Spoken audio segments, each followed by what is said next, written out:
Yo, what's up mga kaibigan? Nali na tayo magkwentuhan nang matanong si Victor Wembanyama sa kung ano ba ang masasabi niya sa kanilang matchup ni Chet Holmgren. Ang nangisagot nga ni Wemby ay nasa loob ng court ng MVP at siya ang aming main focus. Mahirap nga depensahan ang lahat kapag nasa loob ng court ng MVP.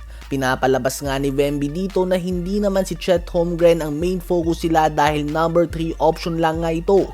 Kaya naman hindi siya ang focus ng defensive game plan.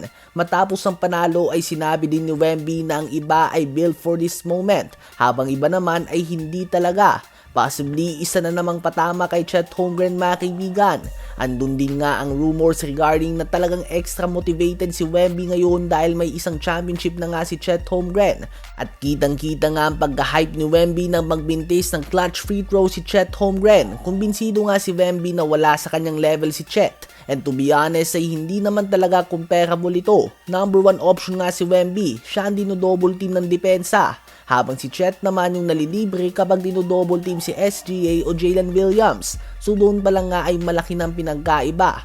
And just imagine kung si Wemby nga nasa OKC instead of Chet. Malaking cheat code nga talaga yan mga kaibigan.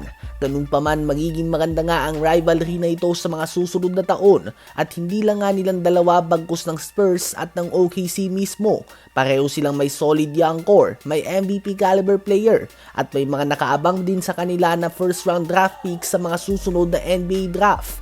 Ano ba ang masasabi nyo sa rivalry na ito mga kaibigan ni Victor Wembanyama at ni Chet Holmgren? Habang si Stephen Curry naman ay nag-nuclear mode na naman kanina sa game ng Golden State Warriors at ng Portland Trail Blazers. Nagtala siya ng 48 points on 16 of 26 shooting sa field and 12 of 19 shooting sa 3-point line. Napakainit nga ng kanyang performance mga kaibigan. Subalit bigo pa din nga ang Warriors na makuha ang panalo. Tinalo nga sila ng Portland Trail Blazers sa score na 136-131 at sumablay din nga ang kanyang supposed to be go-ahead basket.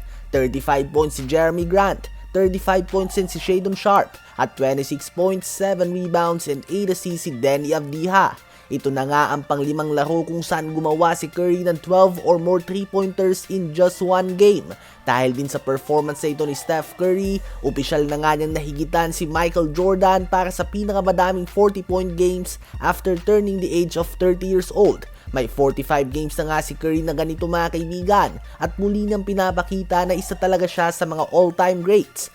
Ganun pa man ay kailangan na nga ng Warriors na gumawa ng mga bagong diskarte dahil nasasayang nga mga ganitong masterclass performance si Steph Curry. Bumagsak na nga ang Warriors ngayon sa record na 13 wins and 14 losses. Ano ba ang masasabi nyo tungkol dito?